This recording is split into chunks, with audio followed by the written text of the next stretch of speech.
Anytime you're letting the politicians dictate what the agenda is, Yep. you failed as a journalist. We had that story this week about how a Labour power couple wrote a character reference for a pedophile. We just try and expose, this kind of our focus is on the corruption in government, integrity in government, which I think is a big issue. I think Yep. part of the reason we're in the place that we're at right now is because, of a lack of integrity in government. Yep. All right, Chris Walsh, thanks for joining us on the Next Gen North podcast. Hey, thanks for having me, Stuart. No worries, mate. Bit of a failed start last week. We tried to get you in, but you had a cold. How have you pulled up after that? Yeah, no, I've survived. You just kind of get run down during an election campaign. That's right. It gets a bit taxing, doesn't it? Yeah, absolutely. So what are the sort of stories, making headlines at the NT Independent at the moment? What's on the boil at the moment? Yeah, well, hey, look, the election stuff, and you don't want to do the same boring stuff where you anytime you're letting the politicians dictate what the agenda is, Yep. you failed as a journalist. So Sure. essentially what we want to do is kind of reveal things that other people haven't seen or thought about before. Okay. So a lot of this is what we've seen this week was how the parties are thinking. Right. And where their sore points kind of are, Yep. right? You apply pressure as a journalist and like a doctor, and you find out where the sore point is, and that's where you attack. Yep. So, what we've seen now is, some stuff happening with endorsements of a Labour candidate in Wangari from some people in the party who may not be the best people to be, endorsing people. Yep. We had that story this week about how a Labour power couple who had backed a pedophile and wrote a character reference for a pedophile, Yep. convicted pedophile, Right. and then turned around and said, yeah, we think this guy Shlok Sharma in Wangari is a great guy. Yeah. Same as we thought Kent Rowe, who was the secretary of the party for many years and, of course, was convicted 2 years ago Okay. for historical sex offenses against a child. Yep. Yeah, and then also what was on there was the former chief minister, Paul Henderson, endorsing this guy. Now, Henderson's really, what he's done since being the chief minister is kind of secretive, and we still don't know exactly. We know he's a lobbyist for Right. the gas industry, but he's refused to disclose his client list. Yeah. Okay. Like, this is the stuff that I think is very interesting and goes to integrity in government, but he's been lobbying this Labour government on behalf of gas industry, and we don't know who exactly. He's one of the architects of the Middle Arm Industrial Precinct, very Right. controversial, which I'm sure you've discussed before. So, it's these kind of things that we like to show. And in that case, what you're looking at is a Labour Party. What that tells you that they're putting out something like this is that their own rusted-on members, they're afraid are abandoning them at Right. this election. And they want to bring them back on board and show Labour, well, look, all these guys. There was another guy on there, a fifth floor staffer, who was the Bush seats coordinator for Labour at the last campaign. I remember that led to a 3-year investigation by the ICAC Yep. into allegations that they misused public money to fly Michael Gunner around to remote polling in remote communities in marginal electorates on polling day. To see Labour kind of put all their best and brightest together, you'd start thinking, well, is this really what you guys have? But clearly you're afraid of losing your own really rusted-on members Right. at this point. So that was something that was interesting. And then, yeah, look, we just try and expose, this kind of our focus is on the corruption in government and things like that, integrity in government, which I think is a big issue. I think Yep. part of the reason we're in the place that we're at right now is because, of a lack of integrity in government. Yep. You can pinpoint all of the issues in the territory. Yep. Back to that, if you don't have integrity in government, you're not going to be able to solve the crime issue. You're not going to be able to do the economy and fix the economy. We know for a fact, like when the ICAC was brought in, I mean, it was really the business community that wanted that more than anything. Right. Was they wanted a level playing field, and they thought the way these government contracts are being handed out, and why would say a multinational company or even a national company want to come to the territory where it has this reputation of being corrupt? Mm-hmm. So everybody wanted this ICAC to come in and to clean things up. I think it's failed to do that, and that's a whole other story. But Yep. look, at this campaign, I think integrity is very much an issue. Okay. And we've seen that. And then interesting too about how the Greens, where they chose to put their preference, where they're kind of preferencing Labour over the CLP. Yep. Now, we saw that the Greens helped some candidates get in last time Mm-hmm. that probably weren't the best people or didn't at least have the popular vote. Brent Potter, I think, got elected on preferences. In the by-election there, Yep. and the CLP had more first preference. Yep. But the Greens got him over the line. Now, the Greens have been very critical of Brent Potter, considering his historical Facebook Sure. material that he was sharing around that was, racist, homophobic, misogynistic, Yep. anti-Semitic. The Greens came out really hard on him, but now they've preferenced him above the CLP. Will that be enough to get him over the line again? And how can they ethically do that? So they kind of walked that back and said, we're not proud of preferencing Labor. And in fact, we'll tell our voters at the booth. Vote however you like. Do it your own way. Yeah. So, but they could have kept it empty with like the independents did and let people fill it in themselves. Sure. And I think that's another interesting thing at this election will be if we get any more independent members, I guess, any new independents, because we've had some very strong independents currently in Parliament. But I think people are just abandoning the party system. I think they've realized for the first time maybe now that it's not working. Yep. In fact, it's perverted our Westminster system of government here, where the politicians are more interested in serving the party's best interest rather than their constituents. Yep. I think that's an issue that a lot of Territorians are feeling now and realizing, well, wait a second, they're not in this for me, they're in it for themselves. So Getting left behind a bit. yeah, so I hope we see some more independents come forward this time. Well, we did have Graham Sawyer on the podcast, and he's I think going to be he'll have a bit to play in that Wangari election. I reckon. Oh, absolutely. Being a former mayor and a smart guy. So, and well respected. Yep. And those are the kind of people, like he said, that he came. The people asked him to run. That they wanted somebody with integrity. Yep. To go into Parliament, to not be there promoting a party's interest, to be there for the constituents. I think that's an honourable thing, an admirable thing that he's done. So, and we'll see how that all shakes down next Saturday. But it's going to be, the campaign itself has been such a bore. Like, you can't even cover it in a conventional sense anymore. It's so boring. The two parties just really don't want to engage in anything. They just want it over with. Yep. So, I think the results are going to be very exciting, though, to see how this actually shakes out. Do you think both parties are sort of playing that small target strategy where they just don't want to necessarily win the election, but they definitely don't want to lose it? Is that sort of how you're seeing things? Yeah. And look, even the CLP won't even comment on anything now. Like, you go to them, if it's not about crime, they don't want to talk about it. Right. And but they don't even have a solution for the crime problem, right? Yep. Like they're just saying we're not Labor. Yep. And so vote for us, and we'll get tougher on crime. Well, Labor's already doing this tough on crime approach. You got the Chief Minister, Eva Lawler, saying, we're going to build more prisons as well. We're going to do this. We'll do that. Yep. It's just we're never gonna fix that if we keep doing this thing. We're never gonna fix the crime problem. And I've said this before publicly about, I think the only way you're gonna fix the crime problem in the Northern Territory is to take the politics out of it completely. Right. So essentially, if both parties agree that this is going to be the plan to fix this, and they both agree that they're going to do it no matter who's elected. Yep. Well, and then you take the politics out of it, and then it's not we're going to be tougher on crime. It's like, here's the plan. We've sat down, we've brought in experts, we've talked about this, we see how things have been successful elsewhere. Yep. And both parties commit to that regardless of who wins. That's the only way we're going to fix it, is you get that bipartisan support, get everybody on the same page. But look, right now it's too much of a political issue, and CLP's hoping it gets them elected so that.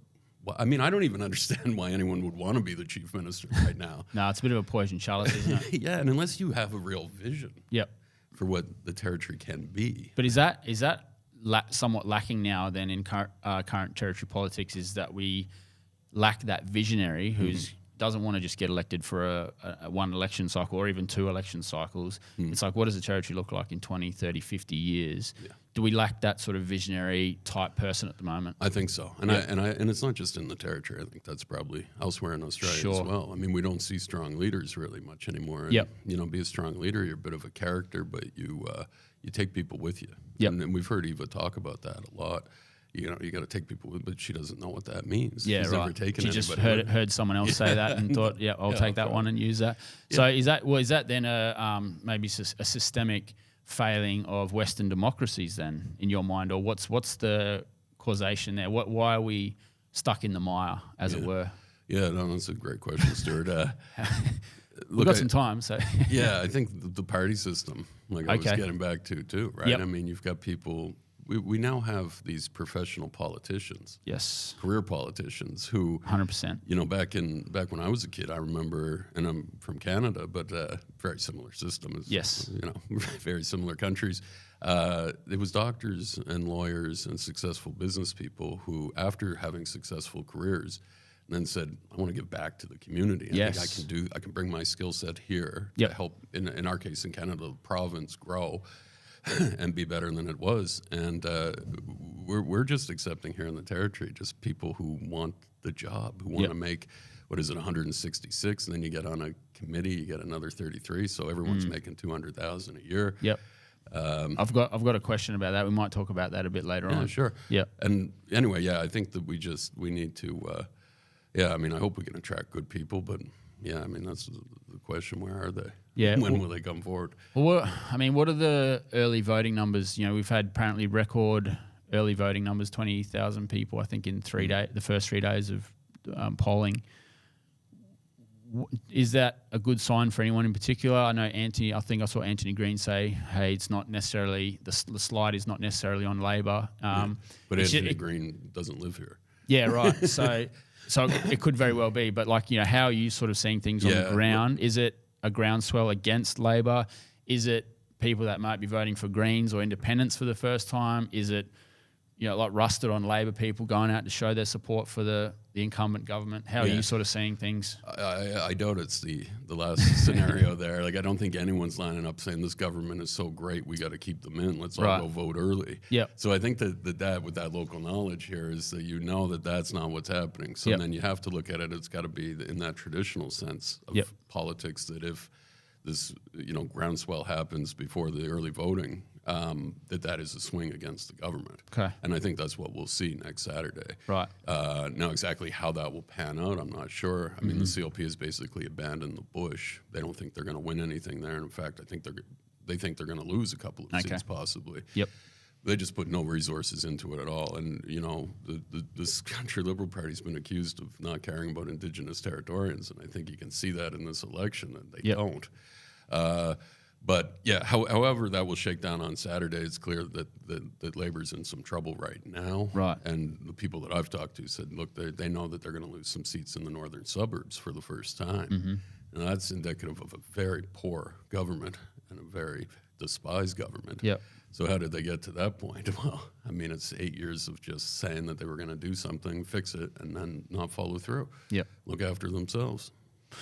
I noticed you mentioned before you were from Canada. Canadian accent obviously is fairly strong. Even I'm sure you've been in Australia for some time now. Yeah, 10 years. We've jumped into political stuff quite quickly, but you know we like to might just set the scene a bit more. Yeah. You're obviously from Canada. What was Canada like for you growing up? Cold, man. Cold. Yeah, which part of Canada? Because I've spent a bit of time there myself. Oh, yeah, okay. Yep. So I'm from Halifax. Oh, wow, originally, okay. off I've the been East to Coast. Halifax. Yeah, Yep, just briefly. It's a beautiful place. Yep. I love it. Glad I don't live there anymore. But, Right. you know, just growing up there, you want to kind of do things, go different places. So Sure. I ended up moving to Alberta back in 2006 or so to be a journalist. And I remember the editor at the paper I was working at said, why would you come west to work at a paper? Usually you Maritimers go west for the jobs in construction and the oil and gas industry, which is huge in Alberta. Like Edmonton and around those sorts of areas? Yep. So I was first at a paper in a place called Stettler, which is east of Red Deer. Yep. Red Deer's between Edmonton and Calgary. And so then we ended up, my then girlfriend and I, and now my wife, we moved to Calgary. But the question then when I applied for this paper in Stettler, he said, well, why would you come out here to work at a paper? And, you know, everyone comes out for the oil jobs and construction. And I said, yeah, but that's where I figured the stories are. Yeah. Is here. Yep. So, did you find the stories there? Oh, yeah, man. Like, Alberta was a great place. Because that's Jordan Peterson territory, isn't it, around there? Now before. I was there before all that. But, yeah, I mean, look, it's a very conservative place. Right. So, you know, where it had a government that was in power for something like 37 years. Wow. And then they finally got booted out. Finally. And I had left by then, and they brought in a new party to govern for 4 years, and they got kicked out, and the old party came back again. And now it's being run by a real conservative, one of these radical, I think she's a big fan of Peterson's and Trump. Yep. And so we've got one of those in Alberta now running things, which she, you know, incidentally, Stuart, I was banned from this leader's press conferences, and they wouldn't talk to me anymore. And it was at the time, the premier now is a woman named Danielle Smith.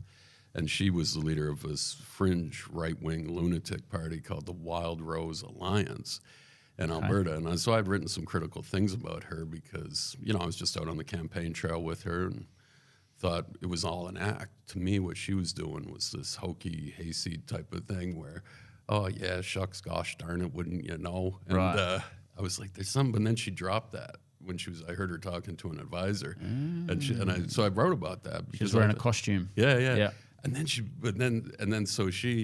banned me because I guess I wrote the truth about what was going on there.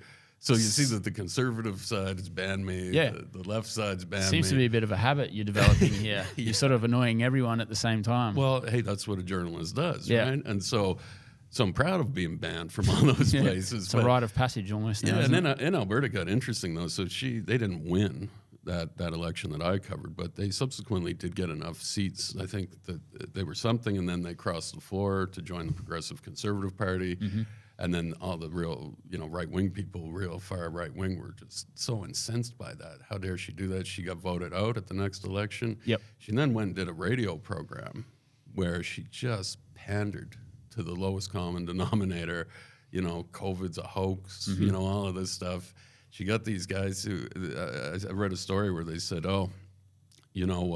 they quoted a farmer, and he was sitting on his tractor saying, that woman really speaks to me. She knows all the pain that we're going through right now. And it's like, oh my God, she's already duped you once. Yeah. And then she's come in, and now she's the premier. She actually won because then she ran with the established party. It is unbelievable how politics works sometimes and how quickly people can be fooled by stuff like that. So that's where I feel it's my job to expose that kind of stuff so the public sees what's really going on. Yep. The other missing element with all of that stuff that I wrote about Danielle Smith that I didn't know until just recently when she became premier is that when she got out of university, she went to Vancouver. And that's like our Canada's Hollywood, right? And she went Lionsgate, is that maybe the Lionsgate films? Because I think there's a Lionsgate Bridge just outside of Vancouver or something. That's where apparently Ryan Gosling and all those guys live. And anyway, sorry. Yeah. No, I didn't even know all that, but I've never really been to BC. Right. Well, I was the tourist in Vancouver, so I did. I actually lived in Golden in Alberta and did a ski season there, and then I did a summer in Vancouver. So I did the whole touristy Aussie thing. Well, you Aussies love it. They're going to Banff. Go to a pub in Banff. Yeah, full of Aussies and Kiwis. Yeah. Amazing. Serving the beers for us. Yeah, and they're great people. We had a lot of fun there camping with a lot of common Aussies. ground, isn't there, between Canadians and Oceania? Yeah, absolutely. I think. So what I was saying with Danielle Smith, so this political leader, she went to Vancouver and she tried to be an actress. And she failed, and I said, that was the missing point, getting back to when I wrote about her dropping this facade. Okay. I said, now it all makes sense. So that's always kind of been my thing. I think we've got to expose the people, because you're in such a position of trust that the public trusts you that, if you're going to be acting or putting on airs and pretending to be something you weren't. Yep. People need to know about it. Yeah. Well, like how are things going back home in Canada? Have you been keeping your finger on the pulse, with what's going on with Trudeau? Is it Polyev is the Conservative leader? What are you sort of seeing as the likelihood in the next election? It's really quite interesting because it's kind of like here in a lot of ways in the territory, Canada as a whole. Right. Trudeau was popular, kind of like Gunner was popular, and at the end, everyone was just fed up with him. The decisions that he made that weren't in the best interests of the constituents. Okay. And that's what's going on, I think, there in Canada with Trudeau. Polyev is a very, polished politician. There's this great video of this journalist trying to get him on stuff and saying, like, I think I know the one. Yeah, you're a Trump supporter and you're just like Trump. And he said, who said that? And he goes, well, people are saying that. And he said, well, what people? Which people? And so then the journalist goes back and writes the story, what a jerk this guy is, and then Polyev releases the video where he's eating the apple. Yes. How do you like them apples? It was a masterclass, wasn't it? Yeah, it was great. So he's very, very sharp. But have you been speaking with people on the ground in Canada, old friends, family?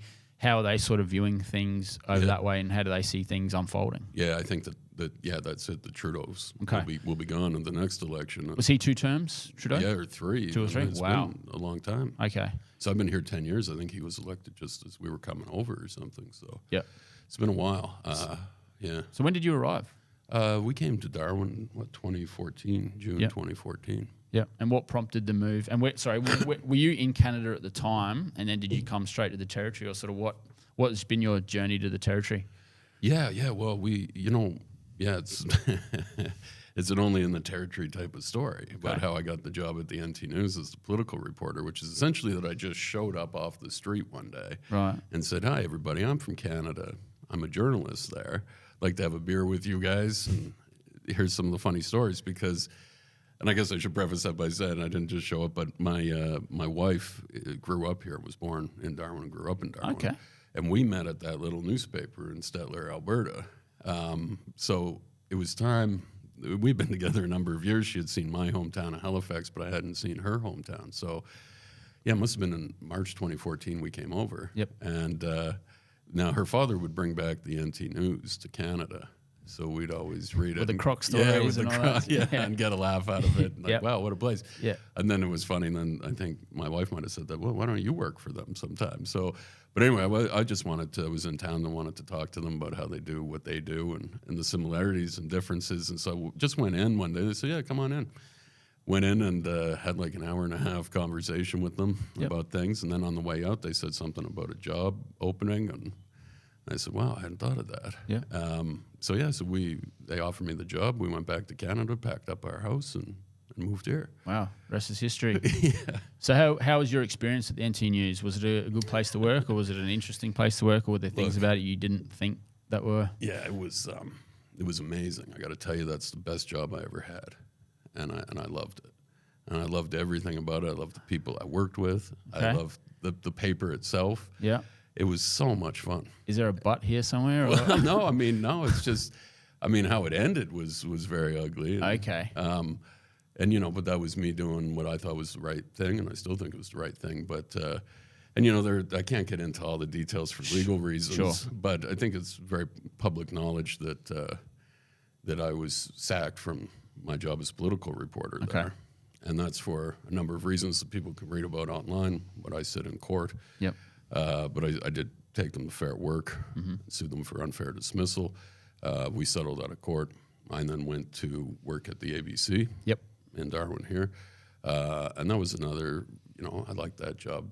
The thing about the NT News, though, what I miss, and people will say, what do you miss about like working there? And it's completely different now. And, a lot of young people in there now, but with such a core group of just excellent journalists that I've never worked with that many good journalists before, and just good people that I enjoyed hanging out with. Yep. But the thing I miss probably the most is the power of the front page. Right. Like for political purposes as well. So when I was there, we had such a good team that, and Ben Smee was one guy, he was the chief of staff who I did the book Crocs in the Cabinet with. Yep. And his journalistic instincts were fantastic. And so what he would say was that too, is like, we're going to set the agenda of what people are talking about, not the politicians. And so that's what we did. And when you had that front page come out, say you had a scandal, if you got 2 front pages like that, you got to go. 2 front pages in a row.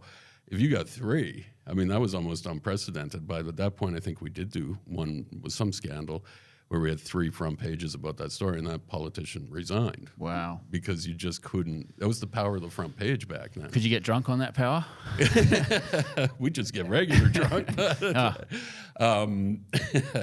No, I suppose it could have been used for ill, but no, it was just such a good group of people that we knew we had a job to do, and that got difficult because there were always threats that the politicians would make that they would cut funding to the NT News. Sure. Now, I'm not revealing any big secret here, but that even happened with me when I was covering the CLP and the Giles government at the time. Giles went in and said, get rid of them or we'll stop advertising with you. Right. And luckily I had a good editor at that time, Rachel Hancock, who stood up and said, nah, we're not going to do that. Then things happened when the other government came into power, and I'm not there anymore, so people can figure that out. But, it was a change, and it was a bad editor that was in then. But, it just felt like a responsibility at the NT News and a responsibility to the community to hold these politicians to account. Yep. And that was never anything that we took for granted, the power of the front page or what the NT News meant to the community. And at that time, it really did. I was at a wedding here where the father of the bride got up and in his wedding speech referenced the NT News. It was such a part of people's lives. Yep. And that was still, when we were still selling a lot of hard copies of papers where that front page was powerful. I think in the last however many years, that's kind of weaned a bit. Yep. And it doesn't have that clout anymore, but it also doesn't have investigative journalists, digging up stuff anymore. And there's just seems to be this thing where they're almost partners with the government now. And, and in fact, they are business partners. This future territory, Leaders. future NT, whatever they call it. This is money being exchanged with a newspaper. The NT News, and just in its decline, at one point they actually published something saying the public shouldn't have a right to know about corruption that's going on because it hurts people's reputations. And so the public shouldn't know. This was after the grandstand scandal at the Turf Club. Right. And I was like, how is a newspaper arguing against the public's right to know what's going on in the community? That was unbelievable. That's when I knew that they were gone and not nowhere near what they used to be. But so that was it was a good however many years I was there, 3.5 years or so.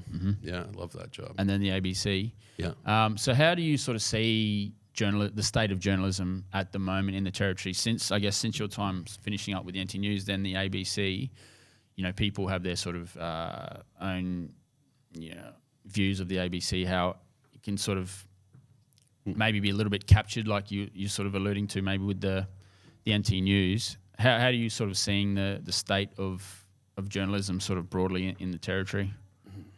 Well, I think one of the problems is that we don't have a lot of experienced people here anymore. Okay. And they've left now. There were some really good people at ABC. There were some people at the NT News. So what we have now is kind of that kind of conveyor belt of young, talented journalists, coming into the NT News. But back in the day, they would learn things there from more experienced people. Sure. And then if they went on somewhere, they'd go on somewhere.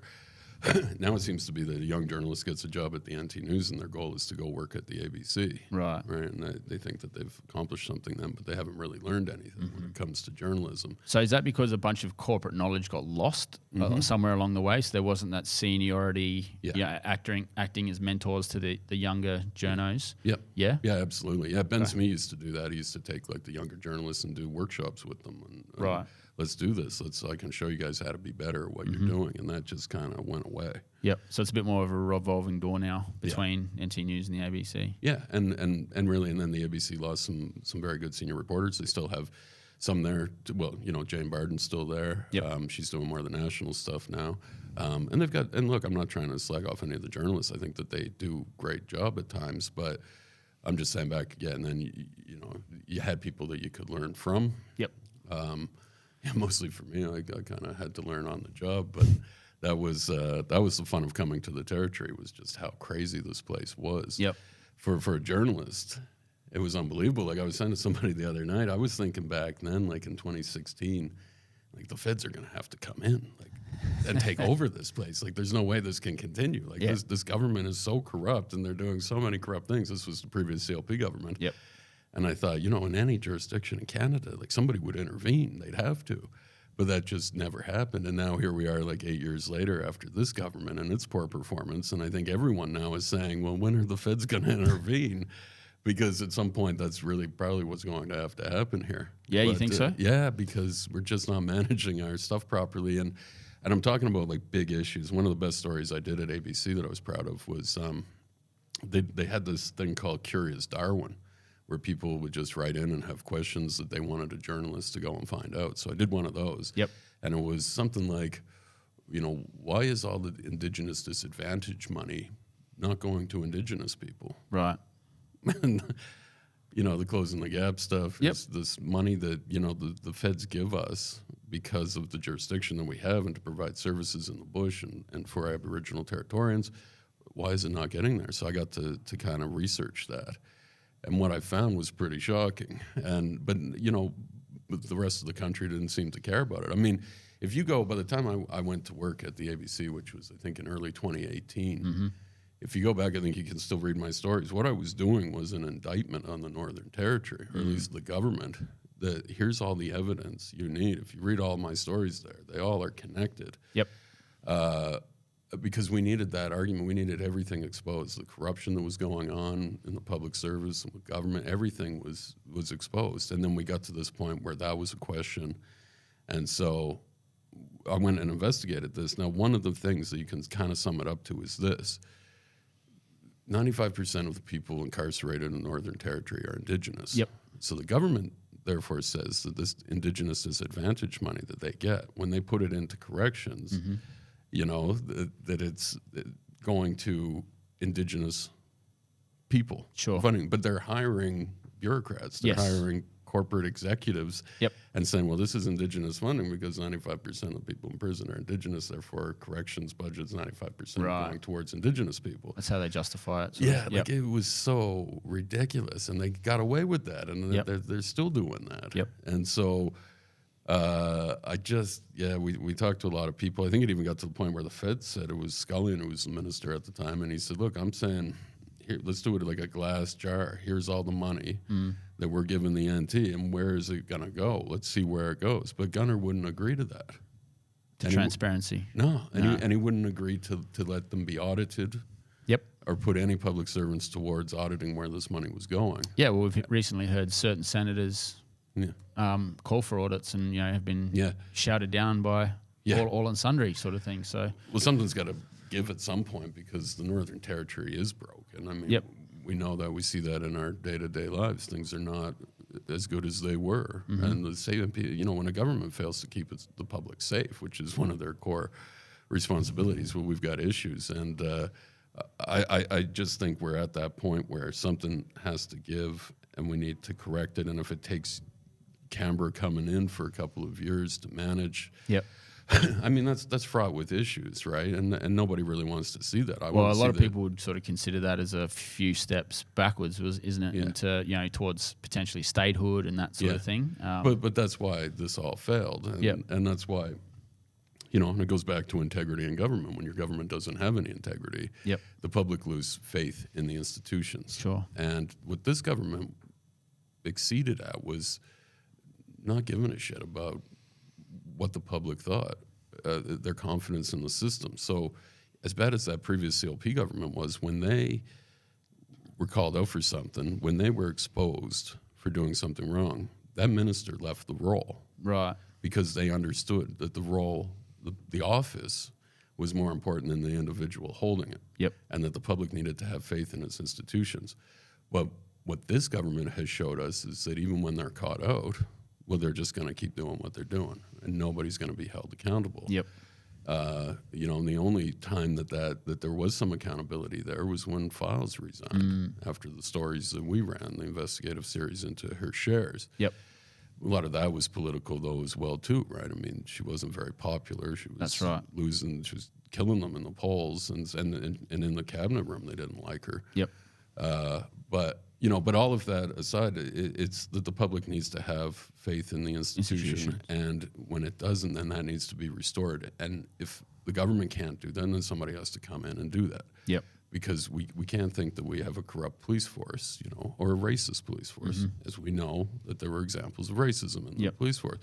This stuff needs to be cleaned up, and we don't seem to be able to do it ourselves. So somebody has to restore that somehow, and that's where I think eventually the feds are going to have to come in, unless we get somebody here willing to fix it. And it's just, look, the status quo is just what both parties are pushing right now. It's just, let's keep going the way we're going, and we know that that's failing and it's not working, but I don't see any bright lights. So that's the only way you see things being potentially fixed is the feds coming in. You don't sort of see a pathway through a general election, change of government potentially. Well, not this time.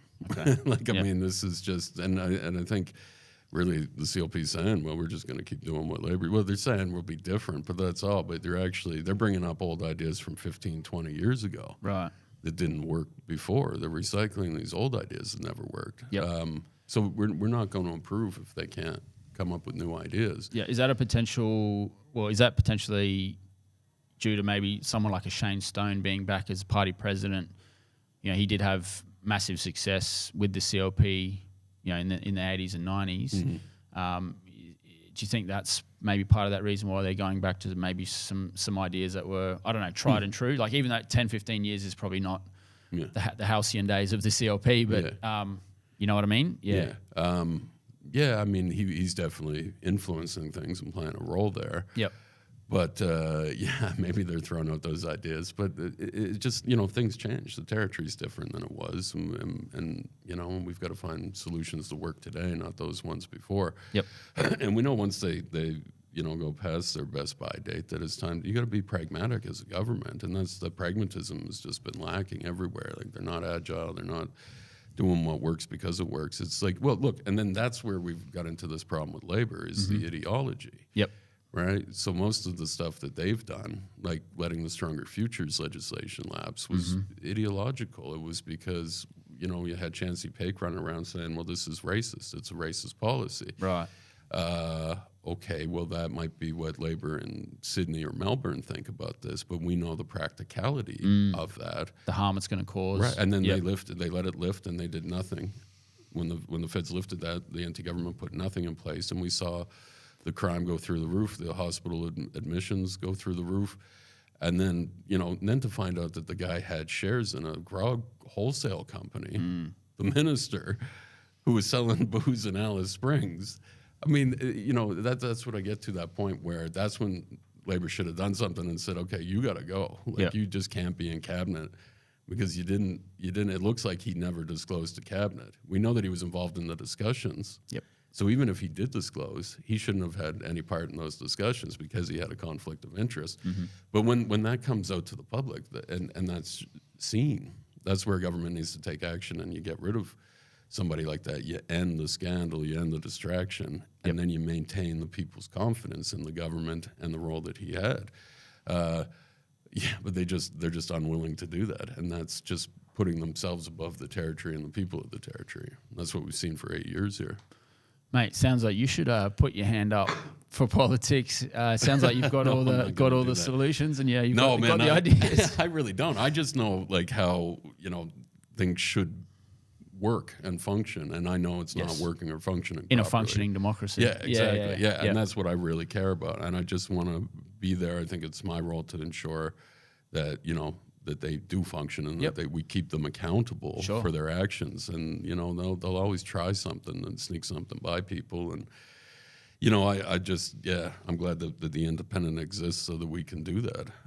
We got to hold their feet to the fire, don't you? Yeah, and we've really done that, and we've really exposed a lot that's gone on that others just haven't or couldn't or wouldn't. And so well, the ABC has in their charter that they have to be objective and impartial and all these sorts of things for objective journalism to prevail. Do you still think that they're doing that? A lot of people still have trust in the ABC. A lot of people are moving away from those traditional types of media. How do you sort of see something like the ABC? There's been suggestions that the ABC could be turned into a subscription service, and then we'll really see how much faith people have in it if they're willing to part with their own hard-earned for them. Like, how are you sort of seeing the ABC at the moment?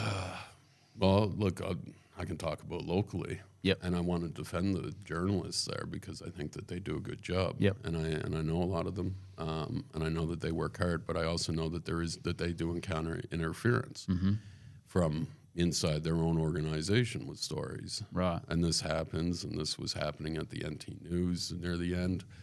But where somebody in a position above the journalist tells them what to put in their story and what not to, and like when you're a young journalist, that's pretty challenging because you don't want to lose your job. Are you talking about an editor, or are you talking about someone above an editor that's maybe funding the funding the place? Yeah, well, there are connections there, right? But the you're editor talking would be in that position to say what goes in and what doesn't. Sure.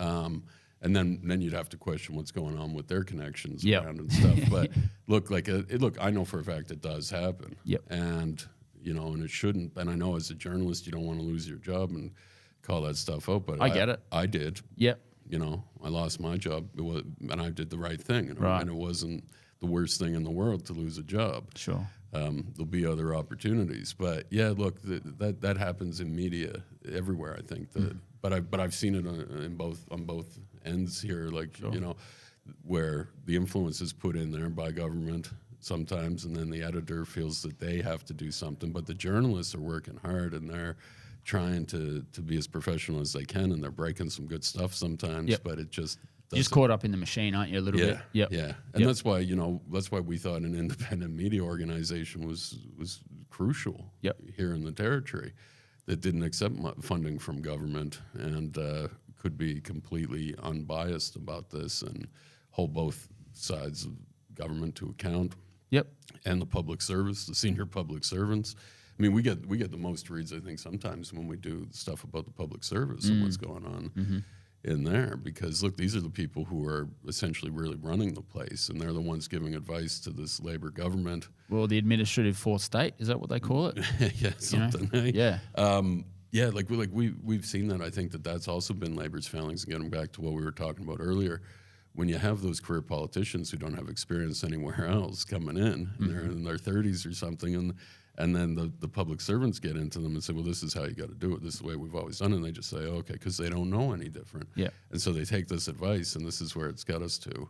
The public service, the senior executive of the public service have a lot to account for here and a lot to answer for with how badly things have gone. But, they would rather defend them still, too, right? And then it becomes some sort of weird relationships and Stockholm syndrome type thing, and they're then protecting the chief executive when the chief executive screws up publicly and costs us a bunch of money. And we've seen examples just recently of that with Dipple and the chief minister defending yet another person who did the wrong thing clearly, but not showing any leadership by taking action and cleaning things up. And, but the public service here has been this just grown into this unwieldy beast that no one wants to address. Yeah. Yep. And don't expect it to either. If there is a change of government, I mean, this is going to keep going until the feds come in and say this is crazy. How burn can it you down. have this many chief executives? Yeah.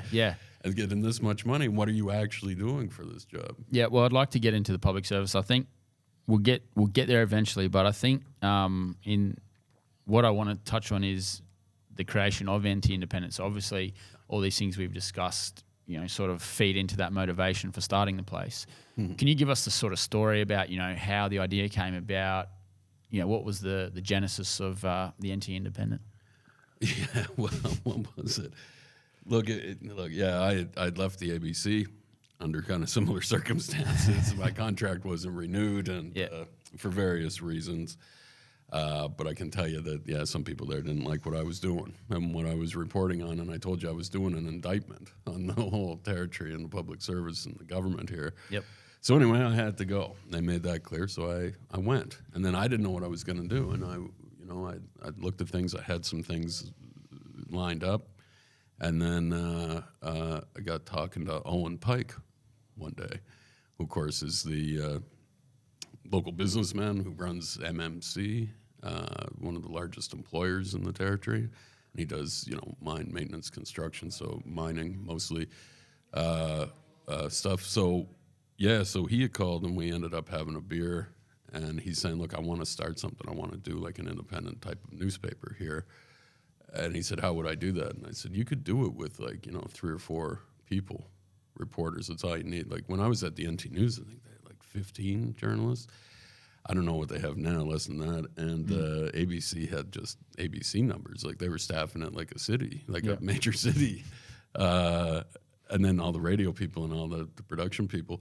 So anyway, I said, no, I think you can do it with 3, probably 4 people.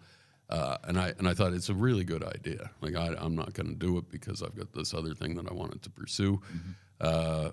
But we kept talking, and I said, but look, I'll help you with it because I think it needs to be done. And so then, it came back. I think he called me on Christmas Eve that year and said, will you do it? We'll pay you. And will you? And I said, I don't know. I got to think about it. And then I came back to him and I said, look, the only way I'll do it, and you need to understand this, Owen, is that if I have 100% editorial control. Yep. I cannot do this if somebody else is telling me what to put in the stories. And he agreed to that. And he's been as good as his word. Yep. In over 4 years now that the NT Independent's been going, not once has that man ever asked me to change anything. I can say that, and I can't say the same about the NT News and ABC. Yep. But I can tell you that I have 100% editorial control. I'm responsible for everything that goes into the NT Independent. Yep. And I think he knew that had to function that way.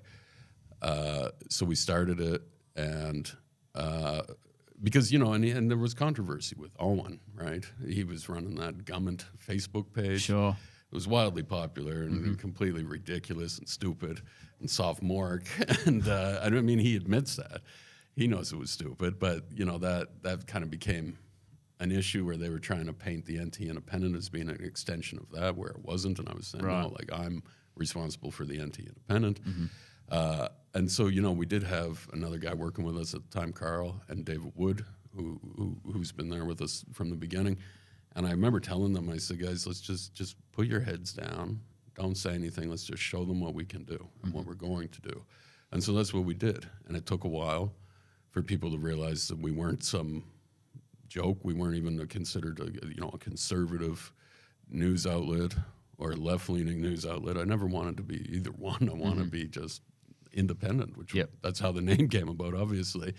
So yeah, we all put our heads down. We worked really hard, and here we are, 4 years, and we're still going strong, and we're exposing the most important stories, I think, in the Northern Territory, and breaking these things that no one else is doing, and holding governments to account. So, is that the primary sort of MO here? Yeah, is to hold government it to really account. was. Yeah. Yep. Okay. And do that through my skills as an investigative journalist, how I know how to do that. I know how to find stuff, and and I've made some pretty good contacts and sources over the years, and you can't really use them as references or anything because you got to protect sources sometimes. But I think everybody, that being here as long as I have, that I've built that reputation of being the journalist who can get things out that the government doesn't want out, while protecting sources and being respectful for everybody and giving everybody a fair chance in a story too to comment.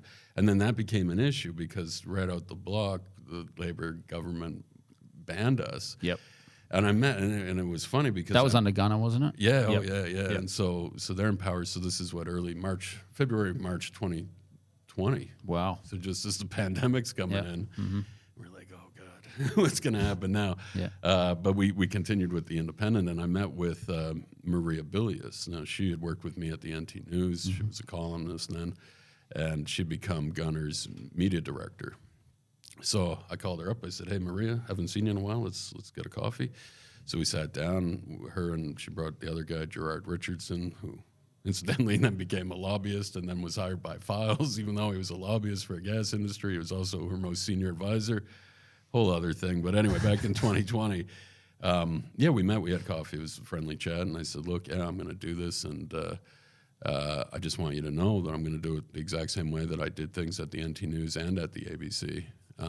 That's my editorial standards. Probably more in line with ABC standards than the NT News's, but I have my own standard to live up to. And so she knew that, and she knew me well, and we'd always gotten along. And she even said something that day. She said, oh, do you remember that time when Dave Tollner was the CLP treasurer, when he banned you from attending the budget lockup? I said, yeah, I remember when he tried to do that. And then we got in. I got in anyway. But then, within weeks, she then makes the call with Gunner and whoever else that they banned us. So I texted her and said, well, congratulations, you're Dave Tollner now. Because, we showed up at a press conference with Nicole Madison, and then we get some text, or I think she called or something, said, yeah, you're no longer able to attend. And it wasn't that we had done anything wrong. We just asked pretty simple questions that day. But so then what would compel a government to do that? Well, ostensibly what they claimed, and we now know not to be true, clearly, but they said, well, it was because of the ownership. Right. That they didn't like Owen Pike, and that he had made fun of them on this juvenile Facebook page that he was running. But is that reasonable grounds? No, it's absolutely not. I remember Marcus Strom, who was at the Media, Entertainment, and Arts line, saying, oh, just wait till they find out who owns the NT News. They don't like the ownership. And it's, and it just that blew their argument out of the water there. That's stupid. And I've already assured them that I have editorial control. Show us anything that hasn't been a balanced article, and they couldn't do that, right?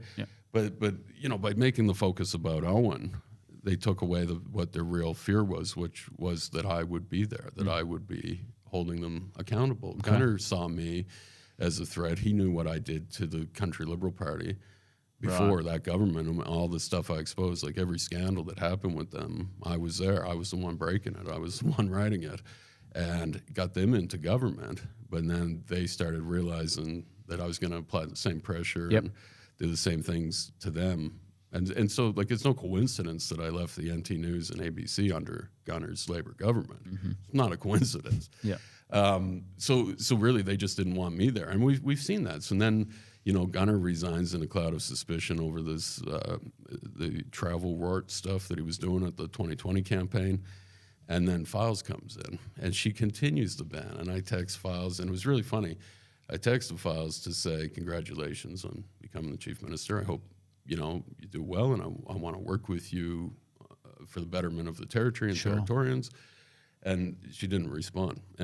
But I noticed the text before that was like years before, when she was in opposition, saying, "Oh, Chris, do you think I should do this? Should I raise this in Parliament about some issue?" And I said, "Well, look, I don't want to tell you what to do. You're the politician here, but yeah, it's an issue." And so there she is, like, seeking my advice. Yeah, but there was a relationship there. Yeah. And we were friendly before. Sure. So I thought, okay, well, Gunner's gone. She'll let us in. But then, no, she continued the ban. And then you saw what happened. I mean, we exposed her share scandal, and she resigned in disgrace. Yeah. But does that show that once you sort of get into that higher position of power, that you can get corrupted by the sort of the will to just keep winning and the power and all that sort of stuff? It just envelops you. And yeah. And where do your principles that's go right. at that point? Out the window, sort of thing, it seems. Honestly, I think that's what happened. Right. And and I think a great example of that was that story we ran last week about a Freedom of Information application we got back that showed that when she went on this bizarre U.S. trip, that was done because chief ministers get to go on an international trip, so I'm going to go to the U.S. She had nothing planned. She made this up on the fly, like we set up the meetings. And then she tried to go to the Vegas Strip to stay at Caesar's Palace. And then a Trump hotel in Hawaii for a couple of nights. And it's like, there's no business there for you in the territory. But that kind of seemed to be the thing. They get caught up in this and think they're entitled to it, right? It becomes they're entitled to their entitlements. Sure. And but we're there saying, well, no, you got to be reasonable here, and you got to explain what's in the interest of Territorians. And, so then I've been accused of, like, being some sort of, on some sort of moral crusade or something here. And I'm not saying that. I'm saying, but, when you take public office, there's certain responsibilities that come with that. Yep. And you need to be accountable, and you need to explain yourself. And if you're not willing to be subjected to that scrutiny that I can apply, well, then you shouldn't be in public office. And so, anyway, so these bans just, continued until Files resigned. And I remember I went that day to her press conference, and I didn't think I'd get in because they were checking all media, had to show ID or something after I had crashed one of her press conferences a couple weeks earlier, where she ran off. And but I got in that press conference, and security were almost like, they were looking at each other and kind of chuckling, thinking, yeah, right, well, the Wicked Witch is going to be gone here, so you might as well just go up. I'll buzz you in. So I go in, and Files is shocked when, actually, her staffer ran down the hall to say, "Oh, Chris Walsh is here. Chris, do you want us to get rid of him?" And then she just came and showed up and did the press conference. But it was that. It was avoiding, all of that was only to avoid the scrutiny that they knew that I would apply to them. Right. And then it ended up backfiring on them anyway. Yep. But I mean, that's what the thing when we started, that set us back a lot, that ban, because we couldn't sell advertisements then because of how this town works and the territory that everyone, in one way or another, directly or indirectly, is reliant on government funding. And so we had a lot of, there are a lot of businesses that support us kind of quietly, and I don't even know all of them, but they know the importance of the NT Independent. But when it came to selling ads publicly, it got really difficult because they'd say, well, you're banned by the government. If we buy ads with you, we're not going to get the government contracts get tarred anymore. with the same brush sort of thing. Yeah. Which wasn't true, but that was the perception of this town, right? Sure. Because, I mean, Owen Pike and MMC got government contracts still, and he was government's number one enemy for a long time. So that wouldn't have happened, but that was the perception here in this town, and it really did affect us and our ability to raise revenue Yep. when we needed it, when we were starting out. And During COVID, I'm sure that was a pretty rough time. yeah, it was. Yep. And but people, and not just businesses and companies, but individuals too, donate to us to keep us going. And it's just kind of the thing that we rely on. And when we had to move to selling subscriptions, to putting it behind the paywall, I mean, I really was loath to do that, but we had to. I mean, we had to make money, and it's all worked out now, and we're going pretty strong with that, and just the support that we get from everybody who knows what we're doing and are behind what we're doing, and know that it is for the greater good. It's for the territory and making the territory a better place. Yep. Yeah. So that's sort of culminated now in a recent stoush with government. You got banned from the convention centre, is that right? Can you go into details, because I didn't think at a government sanctioned, I guess, event at the convention centre that you would actually be able to be banned from the convention centre. I would understand to some degree not being allowed to go to any more government events, like you've already described, but the convention centre, like you got flat out banned from there, right? Yeah, and apparently it's run by a private company, which I didn't know. I thought it was a public space. It was that was unusual. Because look, the ban had finally been lifted on us by the government, by Eva Lawler, and then all of the all of the departments started responding to us. Now this is where the corruption came in, and what Gunner should be investigated for is telling the departments not to respond to us. Now that was actually misusing public resources and for his own advantage, right? And that should have been investigated. But anyway, we've had bad ICACs clearly, and now we're at the worst. I mean, the ICAC is completely broken, if anyone had any doubt. So we've got this new acting commissioner, Naomi Loudon. Now she's got a conflict of interest, as she said, with this Labour government, but she won't say what it is. And we've gone to her and we said, well, look, we got photos of you hanging out with these Labour staffers who would be the subject of this investigation, the second part of this investigation that we'll probably never see, which is into the misuse of public resources by fifth floor staffers during the 2020 election campaign.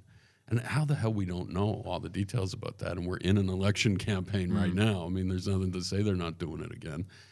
So, like freedom of information, that type of thing, how does that all play into it? The FOIs we were always able to get. Right. Yeah, we always got those because legally they had to. That was separate. It could have been anybody putting in for that. So, but he had actually got the chief executives were telling us we're just not responding to the NT Independent. Right. And so, but then they started to, and everything was good, and the ban had been lifted, and that was good. I mean, look, I don't think that Eva Lawler should have got any extra points for that. I mean, that was doing the real bare minimum of respecting the press, the freedom of the press to let us into press conferences. I mean, that was the bare minimum. That's what they should have been doing for years. So. But now this anti-corruption conference is going on, and so I show up there, and then the ICAC then bans me, and they stopped answering our questions when we were saying about Loudon, what is your conflict of interest here? We had the Center for Public Integrity, Jeff Watson, down there saying she's got to disclose this publicly so the public knows if the conflict's being managed appropriately. Yep. Right. So, but she wouldn't, and then so I went down there to that convention that was going on, that conference, which is a biennial thing, Australian Public Sector Anti-Corruption Conference, whatever it's called. Yeah. And I wanted to sit in on some things, and usually, you get the keynote speakers. Media usually does that. We go down to conferences there all the time. We'll talk to them after their speech, and then leave. And so that's what I thought was going to happen. So I sat in one with Bruce McClintock, who's the ICAC inspector. We had some questions for him about the scandal involving Rich's still, and the fact that he investigated it when he had basically given Rich's advice a year ago not to resign over this matter with the allegations of domestic violence. And we're like, well, why were you involved in that if you gave him advice a year ago and you didn't investigate it then? But then when it came out publicly, when we exposed it, then you had to do a public investigation, and we probably shouldn't have been doing that because you had a conflict. Yeah. So we wanted to ask him about that. So anyway, I was sitting there in his little panel discussion before it started, and then the security came and tapped me on the shoulder and said, hey, you don't have a thing on lanyard. You got to come with me. You can't be here. So I'm going upstairs. I said, really, me? I said, I think there are other people without it. And he goes, no, I was told to come in and get you specifically. And I said, yeah, okay, well, appreciate your honesty. Yeah. So I go down. He said, you go down to the registration desk. So I go down there, and they say, yeah, no, you're not allowed. And I said, well, you better get somebody from the ICAC here to tell me that I'm not allowed in anything. So then they brought out this woman, Stephanie Hawkins is her name. She's basically like their spin doctor, their media advisor. Right. And she comes out and says, you can't go in. You don't have registration. You didn't register. It's $2,600 or whatever it was. I said, well, incidentally, Stephanie, you didn't have it on the website where media could register. But I said, and I actually emailed you last week about this thing, looking for comment as well, and you just ignored me. So here I am. And they said, and she said, well, no, you've got to go. And I said, well, who's saying I got to go? I said, all right, look, I won't sit in on any of the sessions, but I am going to stay here and just get people as they're coming and going. And she said, no, our attendees, our delegates do not want to talk to the media. And I said, well, let's let them decide. Yep. Because there were some good people there, clearly. So anyway, but then they said, no, you've got to go. And then she went and got security. And security came out saying, you got to go. I said, I'm not going anywhere. I'm going to exercise my right as a journalist to be here and ask questions. So then they called the police, and then the police had to do what they had to do. I had to do what I had to do. Security did what they had to do. The ICAC did what it shouldn't have done, which is, and I'm telling Stephanie that, I said, look, I don't know what you're thinking here. That kicking a journalist out of this conference is going to look good on you guys. Yeah. Like, it just looks like you're hiding something. And then she gave me that line, we're not hiding anything. Oh, thanks for the quote on that. It's quite clear you are. Yeah. So, so the police came. So they gave me the thing. They said, look, you got to go. If you go back in, then we have to get the handcuffs. And then the charges are coming. And I'm like, yeah, okay. And, I know that they weren't, they had other things that they needed to do that day. Sure, they got their hands full at the moment. And they didn't need this kind of nonsense. So then I said, well, and you guys, they said, do you need in writing? And I said, yeah, I'm definitely going to need it in writing. So they come out to the office later and they give me the trespass notice. And, and it says that I'm banned for 12 months. Because he said, well, that's the only form we have. It's for 12 months. Right. And I'm like, yeah. So he said, if there's a wedding going on there that you're invited to, you can't go on. I said, well, we're going to get this changed and fixed. So we actually went back to Loudon because there's a couple of things here and we're still kind of in the middle of dealing with that legally and doing what we have to do.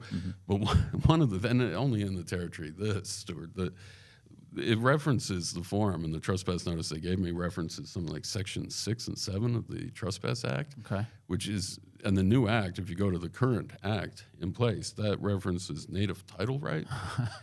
So it's like they got the wrong act. It's like the old form for the old act. Sure. So it's actually invalid. The whole thing. So there you go, technicality. Yeah, so we'll make sure that that's clear with everybody. We went back to the ICAC, to the acting ICAC, Naomi Loudon. We said, look, it's invalid. You need to call the convention center and the police and tell them that it's invalid now, but you're the one who ordered this. Yeah. And then they came back saying, well, we're not the one who ordered it.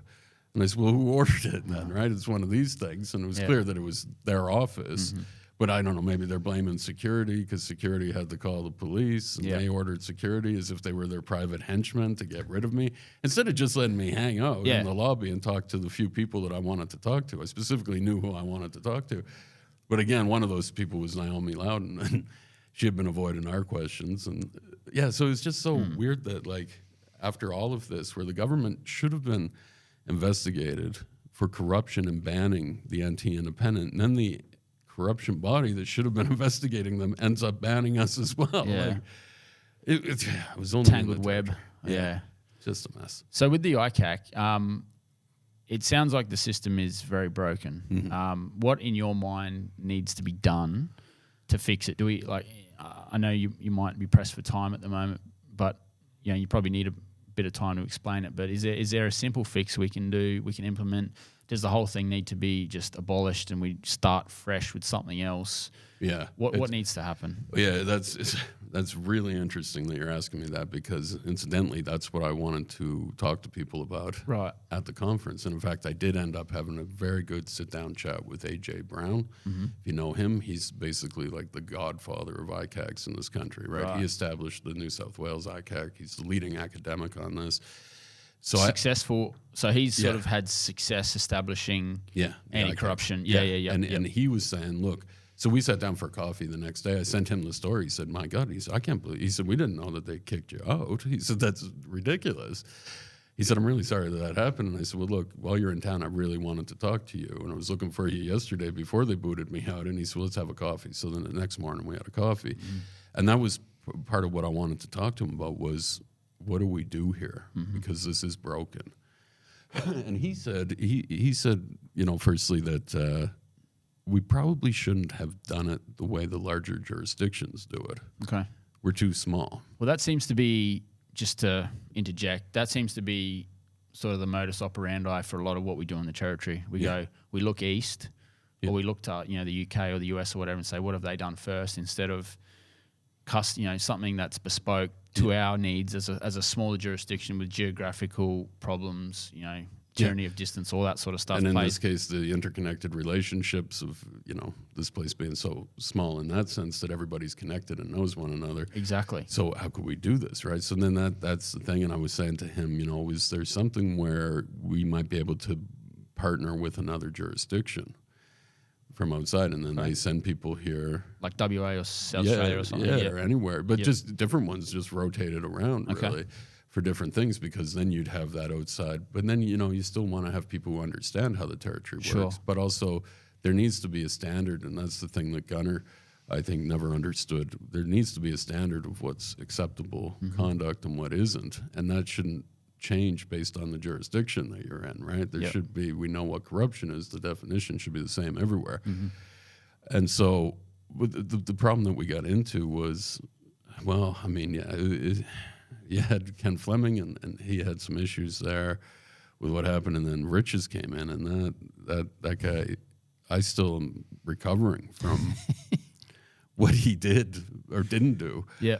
But I mean, this is a man who put out an annual report and said, I'm very pleased to report that there is no systemic corruption in the NT public service.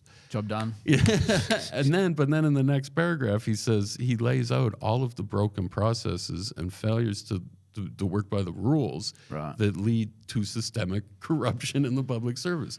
And I don't know if there's something wrong with that man or what, but like, I've read his stuff and he contradicts himself repeatedly. And in that Gunner investigation about the 2020 election fraud stuff, he says, you know, I'm making no adverse findings, because if I did make adverse findings, I would have had to weigh the evidence and determine who's telling the truth and who isn't. And we're saying, well, no shit, that's your job. That's your job, yeah. It's and then he said something to me like, well, but I thought it was important that we make it public. I said, no, that's what I do as a journalist. I make it public that this is what went on. This was through FOIs. We broke the story. And then it's your job to investigate it and see if there are any charges that should be laid over this. But he just did not do his job at all in that thing. He then at one point, he sent it to Gunner. You know, he was investigating, and about his brother-in-law was helping out. Gunner's brother-in-law was his deputy chief of staff, booked those flights. He then, the ICAC goes to Gunner and says, can you just look into that and see if any of your staffers did anything wrong? Like, what is going on there? What was going through this guy's head? There's a whole stuff. We got to do a whole episode just we'll have to bring you back Riches. For that one. Yeah, because there's so much more with this guy that you're like, holy, when you look at everything that he did and you lay it out, it's like there's something really seriously wrong here. Okay. And so that's the point that we're at now, and he's currently suspended essentially while they investigate allegations of inappropriate behavior towards female staff members, which is pretty serious stuff, and a number of them. So we'll see what happens, but that's broken. And now we've got this acting ICAC who won't reveal what her conflict of interest with the government is. So so we need something, I think, you know. And I have a lot of friends who I respect who say we just got to scrap it completely. Because the independent sort of seems redundant at this point, doesn't it? Like the independent part of that, because like you say, the territory is so small. Yeah, everyone knows everyone. How do we overcome something like that? Yeah, again, it's like with the right people, I think. Right. Right, and one of the things that you can't do is have like the head public servant who was under investigation by the current ICAC at the time. He had said that publicly, and then she got to pick who the new ICAC was. Like, how the hell did that happen? You got to get the right people. We haven't had that. And anyway, there's so much more on riches I could tell you about. But anyway, I think, and then people say they want it scrapped, but I think we need something here. Mm-hmm. We need something, and it needs to be in some format. So we'll run some stuff about that. And we'll be talking to A.J. Brown because he said, let me think about this. He said, he was working with Tasmania to do some improvements there. Okay. And in Canberra, where he's from originally. And he said, I guess the connection there is it's two small jurisdictions. He said, I should include the Northern Territory in my thought process on this. Yep. I said, AJ, that would be wonderful. And if we could talk and we'll do stories and let's have a public discussion about how we make this work. Because there's got to be a way. We know we need that. It can't be that the government succeeded by hiring the worst possible guy that they could have ever found. Like, there were times where I was thinking, how did Jody Ryan know that he'd be this bad at the job? Like, does she have some special insight into people? Mm-hmm. No, she just got lucky. This guy was the worst ICAC we could have ever hired. Right. And so we got to get to a place where there is something, but I think it has to be, you got to restore the independence, as you were saying. Like, there needs to be that. So if that comes from interstate, that might be we might have to try that. But we'll definitely have more on that coming, and I want to have that discussion with the public about how we do this, because there needs to be something in place. Right. Because we can't just get rid of it and say, well, now it's open slather and you guys get away with it. But, I mean, pretty much it has been for the 5 years, right? I mean, they've not held any you had Kezia Purick. It's the only politician who was ever held accountable for her actions and her corrupt conduct. And then everyone else, no one has been charged over anything. When that grandstand turf club thing came out, there were people should have been charged in that. They never were. Portions of that had to be thrown out. But it's been a big screw up, and it's not. It's given us all this false sense that corruption was being looked at and investigated and therefore prevented, when in fact nothing like that happened. And I think it was only because of us exposing stuff that the people even knew that corruption was going on. And if you didn't have those stories that we had done, and the ICAC hadn't done anything. I mean, in 3 years of riches, he hadn't done anything. So, I mean, Jesus, that's the place where we're at, and it's got to be fixed. So, who appointed Michael Richards? You said it was Jody Ryan. So, is she the Commissioner for Public Employment? Was that her role? No, so she was on the panel. So she was. She eventually. Yeah, so she was became the commissioner, I think. Yeah, well, so she became. So she was Gunner. She was under treasurer, and then when Gunner came in, he promoted her, and she became the chief executive of the Department of Chief Minister and Cabinet, which also makes her the cabinet secretary, right? And so she shouldn't have been on that panel. Right. I think you had Christoph, who's the Solicitor General, was on the panel, and someone else, retired judge, maybe Riley, but then you had Jody Ryan, and they picked Riches to do this job. And I think it was they didn't have a lot of applications to go through. Yep. There weren't a lot of people, and this guy looked good on paper. He was the deputy in South Australia. Incidentally, like I did that story about the KPIs when he came in, went down. Like it was something like he was meeting 1.3% of his KPIs, and they would expected 97 or something. Jesus. Yeah, it got really bad. And then I went and I looked at South Australia, and that same year that he was gone there, their KPIs went way up. And I thought, I'm not going to humiliate the guy. That's not coincidence, is it? Yeah, I mean, it was not a coincidence. And look, Robin Lamley has that line, there are no coincidences in politics, and she's right. And so does that then evokes a sort of a broader question in my mind about the government itself, the bureaucracy itself, like the way we're sort of conducting business in that bureaucratic state, like I was sort of saying before.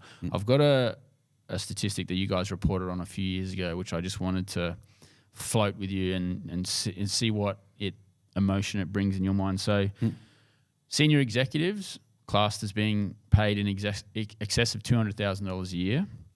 So in 2020, Tasmania had 164 of these in the public service for a population of 530,000 people. ACT had 265 for a population of 413,000. The NT had 643 senior executives amongst a population of 244,000 people. So that's, for Tassie, it's one per every 3,000 people. ACT, one per 1,500 people or so. For the NT, that's 1 per 379 people that are senior executives within the public service. So, like, we should all be living in a utopia, really, with all that money floating around and circulating amongst the economy. Yeah. Do you feel like we're getting, a better service from all those, senior executives? I don't think there's any value for Territorians there much at all, right? So, what does that? I don't know. What does that say?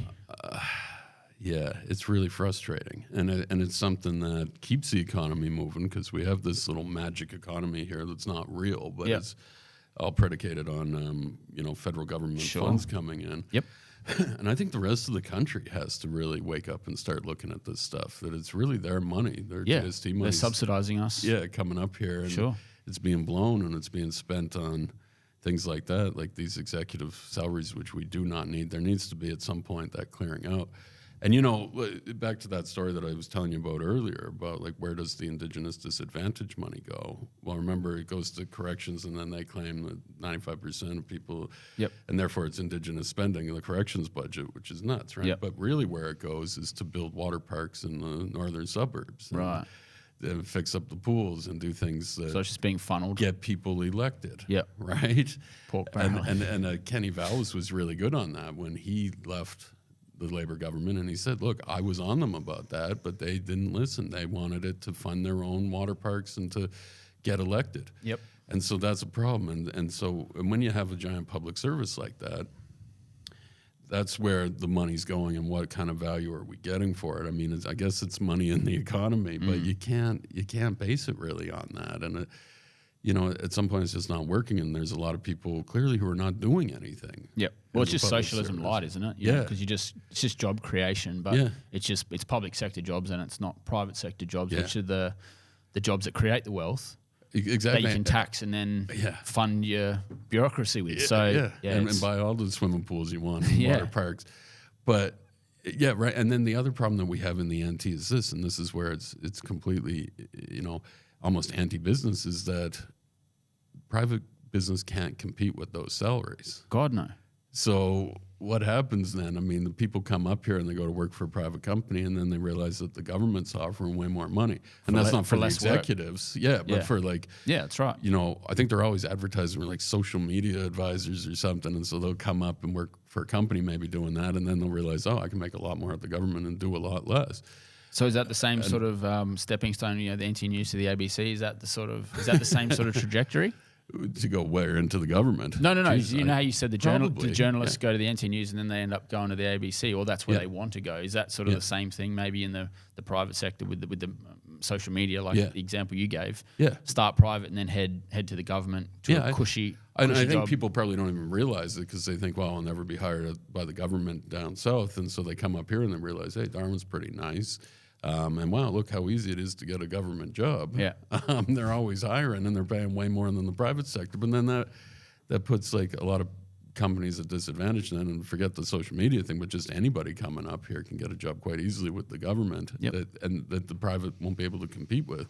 So there's so many knock-on effects kind of how this how they've let this get to this point. And I think it was Ken Parrish, right, who was a former Labour MLA and at CDU for a long time, an academic there, who had those numbers. And we interviewed him, and he's really big on that and talking about how it was allowed. Like it was somewhere like in the early 2000s where it just went through the roof, like the number of public servants. Yep. And now it's so big that like no government wants to touch it because of the voting bloc. You can't. It's just. But somebody's going to have to at some point. Yeah. Well, you can't keep continuously paying the bill for this. Yeah.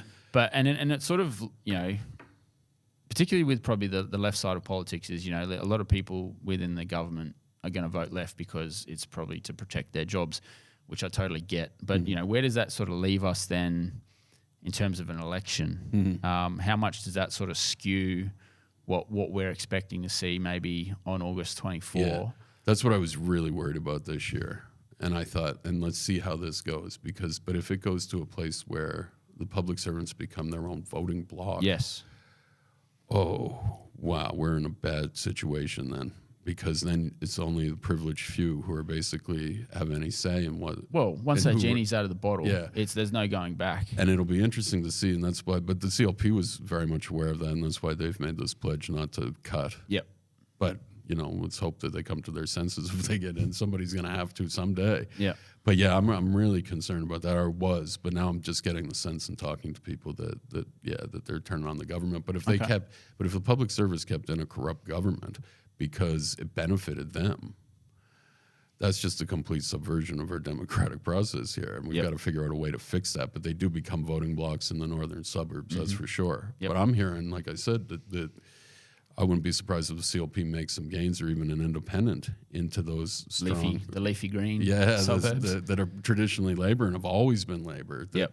I think we might see change, and I hope, because if we don't, then that is what I'd be concerned about too. Is that the public servants have voted a certain way because they want to maintain the status quo. Everything's good, they got their jobs, but there's no one really shaking up the status quo anyway. So I think at this point, that's what we'll see, and we'll see a change in some of these areas. But so do you think that potentially things like crime and the economy have become so perverse then that even the public servants whose jobs maybe rely on voting a certain way with a certain ideology is then changed come voting time, because it's, it might have been in their neighbour's yard previously, say the crime or someone losing their job or losing their business.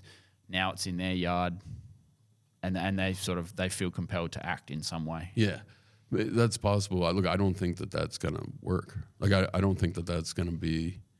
I don't think it matters how you vote in terms of crime right now. I honestly don't believe the CLP is garbage, that they're going to fix crime. I mean, put in more prisons. I don't have the answers for all of this, right? But here's what I know instinctively: that building more prisons and putting young people in there is not going to help us in the long run. Right. We're not going to be good off as society with more kids behind bars and just building more prisons to put more people in. That is not going to work. We need to find a solution, and that's what I was saying early on. And I want both sides, all sides of politics, to get on board with what that solution is and drive that no matter what, and take the politics of it. It's the only way we're going to fix this place. So in terms of the public servants, I mean, there's no one saying that they're going to make any cuts, right? They're all saying that they're not. So they're not worried about the jobs. Dare.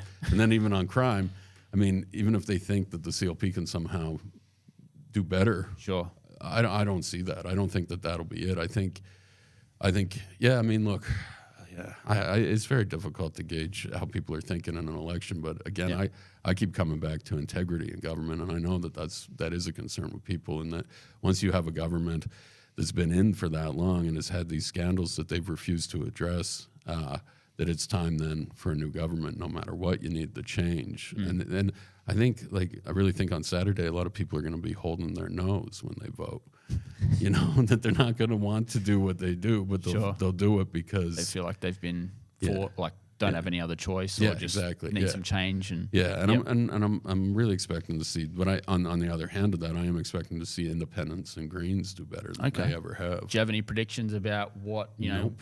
Okay, no, I really be loath to. Do you think a Green might get elected? Do you think that's a good chance for the first time in the territory?